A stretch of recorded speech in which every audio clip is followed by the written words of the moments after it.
अब इधर राजा परीक्षित सुखदेव मुनि से प्रश्न करते हैं कि प्रभु ऐसा नहीं हो सकता कि मनुष्य बुरे काम भी करे और उसे स्वर्ग की प्राप्ति हो जाए। देखिए हमारे लिए बड़ा महत्वपूर्ण प्रश्न है, बड़ा ध्यानपूर्वक सुनना है। राजा परीक्षित क्या कहते हैं कि बुरे काम भी करें और नरक भी नहीं जाना पड़े, क्या ऐसा हो सकता है? सुखदेव मुनि हंसते हैं और कहते हैं कि हे राजा परीक्षित, तुमने जगत के कल्याण के लिए बड़ा अच्छा प्रश्न किया है। तुम प्राणियों का भला चाहते हो। तुमने प्रश्न किया कि बुरे कर्म भी करें और नरक भी नहीं जाना पड़े। ऐसा कार्य है कि अंत समय में अगर भगवान का नाम ले लिया तो उन्हें नरक नहीं जाना पड़ता, उन्हें स्वर्ग जाना पड़ता है, उन्हें स्वर्ग मिलता है। पर अंत समय में भगवान का नाम लेना बड़ा कठिन है। जन्म जन्म मुनि जतन कराई, अंत राम कहीं आवत नाही। अंत समय में राम का नाम से नहीं निकलता, ध्यान ही नहीं जाता भगवान के ऊपर। तो महाराज कहा जाता है कि जितने समय तक बुद्धि काम कर रही है उतने समय तक भगवान का नाम ले लेना चाहिए। बुढ़ापा किसने देखा है? भजन करो मस्त जवानी में बुढ़ापा किसने देखा है? जिस प्रकार हम सोचते हैं कि ये काम अभी कर लेना चाहिए, ये काम आज ही कर लेना चाहिए, उसी प्रकार राम के नाम में हम क्या करते हैं कि अभी तो समय आएगा, बुढ़ापा आएगा तब भक्ति करेंगे। ये क्या भक्ति करने की उम्र है? तो भक्ति करने की कोई उम्र नहीं होती। अंत समय में अगर भगवान का नाम ले लिया तो उन्हें नरक नहीं जाना पड़ता। राजा परीक्षित ने कहा कि प्रभु क्या ऐसा हुआ है जिसने अंत समय में भगवान का नाम लिया हो और स्वर्ग मिला हो? तो अब सुखदेव मुनि अजामिल की कथा सुनाते हैं। सुखदेव मुनि कहते हैं कि एक बार कन्नौज नगरी में एक अच्छे ब्राह्मण, बड़े सत्यवादी ब्राह्मण रहते थे। कन्नौज नगरी किसी श्रीमद् भागवत कथा वाली या सावा का मेरे है जा कौन है। बहुत समय पहले कन्नौज नगरी थी। उस नगरी में एक सत्यवादी तथा धर्मशाली ब्राह्मण रहते थे। ब्राह्मण के एक पुत्र हुआ, पुत्र का नाम था अजामिल। एक बार अजामिल खेलते खेलते वन में चला गया।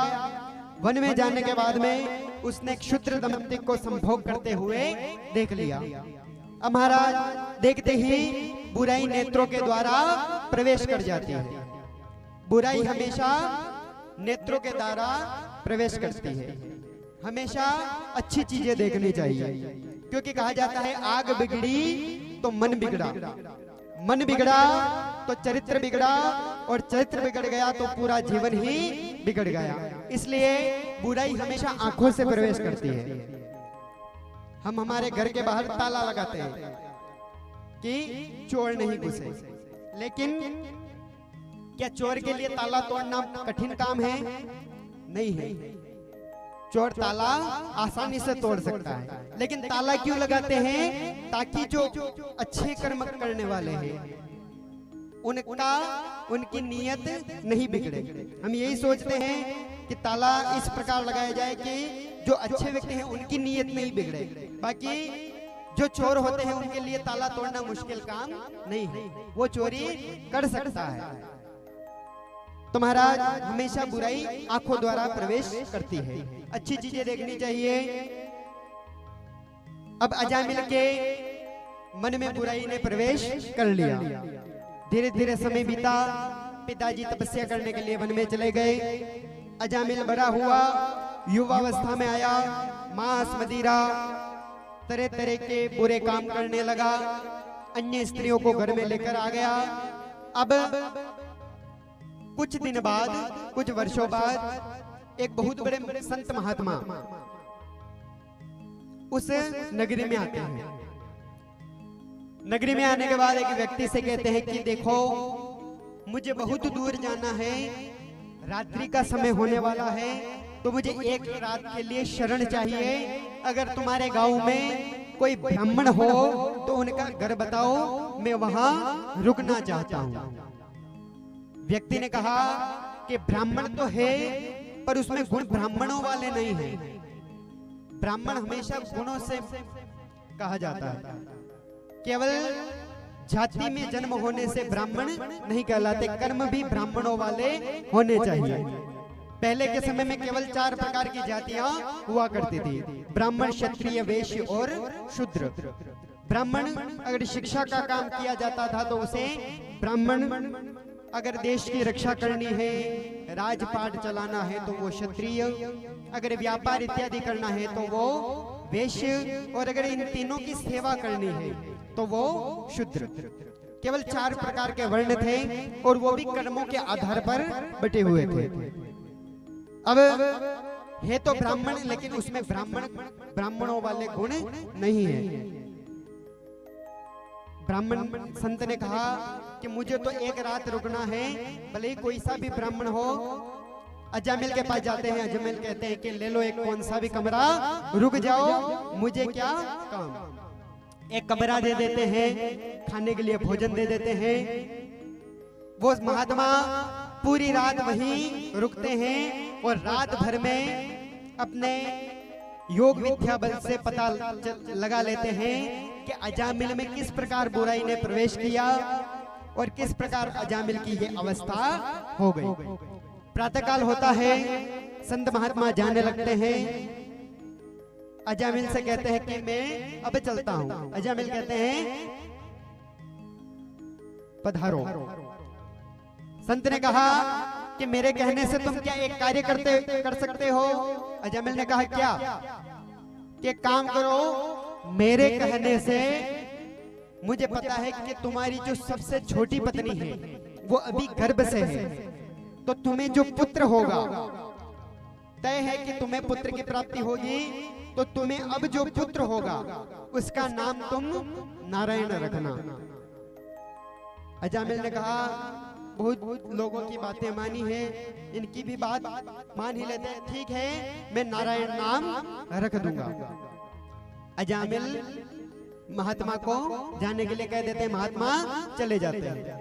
कुछ समय बाद अजामिल की सबसे छोटी पत्नी के एक पुत्र होता है। संत के कहे हुए कथन के अनुसार पुत्र का नाम नारायण रखा जाता है। महाराज घर का सबसे छोटा बालक है, कोई भी वस्तु चाहिए तो क्या नाम निकलता है? नारायण। नारायण ये लेके आओ, नारायण वो लेके आओ, नारायण ये कार्य करो, नारायण वो कार्य करो। दिन भर मुख से नारायण नाम निकलता है। महाराज बच्चों के नाम भी भगवान के नाम पर रखने चाहिए, ताकि उनका भी कल्याण हो और हमारा भी कल्याण हो। अगर समय नहीं निकले भगवान की भक्ति करने का, तो कम से कम पुत्र के नाम से ही भगवान का नाम ले लिया जाए। अच्युतम केशवम राम नारायणम कृष्ण दामोदरम वासुदेवम हरिम श्रीधरम माधवम गोपिका वल्लभम जानकी नायकम रामचंद्रम भजे। इतने नाम है भगवान के, तो भगवान के नाम पर ही पुत्रों के नाम रखने चाहिए। लेकिन आजकल नाम क्या रखते हैं? टिट्टू, टोनी, विक्की, जिनका नाम का मतलब कुछ न तो वो जानते हैं ना हमको पता है। महाराज हम आजकल क्या करते हैं कि पहले से सोच लेते हैं। नामकरण संस्कार 16 संस्कार में आता है कि जब पुत्र हुआ, किस नक्षत्र में हुआ, उस नक्षत्र के अनुसार नाम निकलते हैं, और नाम निकलने के बाद में पुत्र का वो ही नाम रखना चाहिए। लेकिन आजकल क्या सोच लेते हैं, पुत्र हुआ तो ये नाम, पुत्री हुई तो ये नाम, पहले से सोच कर बैठे हैं। और मजाक मजाक में हम जो घर में छोटे होते हैं उनके नाम अपनी इच्छा से हर कुछ रख देते हैं। जैसे घर में एक छोटी सी बालिका है, बालिका का नाम रखा स्वीटी। हमारा उसका नाम पुकारो, कितना अच्छा लगता है कि स्वीटी, स्वीटी ये कार्य करो, स्वीटी वो कार्य करो, स्वीटी ये करो, स्वीटी होमवर्क किया। हमारा नाम तो हमने रख दिया। अब सोचो कि वो ही स्वीटी 80 साल के हो जाए, हाथ में लकड़ी, खांसे, फिर हम पुकारोगे स्वीटी, तो कैसा लगेगा? तो नाम भी सोच समझ कर रखने चाहिए। 80 साल की बुढ़िया को आप स्वीटी कहो तो न तो उसे अच्छा लगे न हमें अच्छा लगे। तो नाम भी बड़े सोच समझ कर भगवान के नाम पर रखने चाहिए। अब दिन भर भगवान का नाम मुख से निकलता है, नारायण ये कार्य करो, नारायण वो कार्य करो। अंत समय आता है अजामिल का।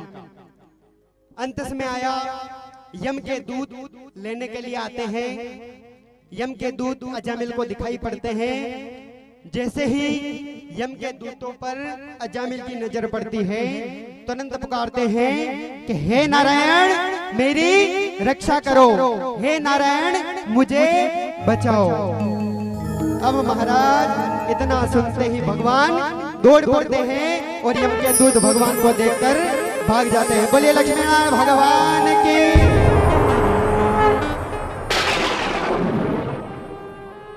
यम के दूत भाग गए, जाकर यमराज से कहते हैं कि हे धर्मराज, एक पापी मनुष्य को हम लेने के लिए गए लेकिन भगवान बीच में आ गए। यमराज धर्मराज आते हैं, भगवान से कहते कि प्रभु ये क्या किया, वो तो बड़ा नीच पापी था, आप उसे बचाने के लिए क्यों गए? कि उसने अंत समय में मेरा नाम लिया। उसने कहा कि हे नारायण मेरी रक्षा करो। तो मुझे तो बचाने जाना ही था कि प्रभु वो आपका नाम नहीं ले रहा था, उसने तो अपने पुत्र नारायण का नाम लिया। भगवान ने कहा पुत्र समझ कर लो या बेटा समझकर या पिता समझकर, मित्र समझकर लो या कोई भी रिश्तेदार समझकर, लिया तो नाम मेरा ही था। तो महाराज इस तरह हमें नाम बड़ा सोच समझकर रखना चाहिए। ओ श्रीमन नारायण नारायण नारायण, श्रीमन नारायण नारायण नारायण, भजमन नारायण नारायण नारायण।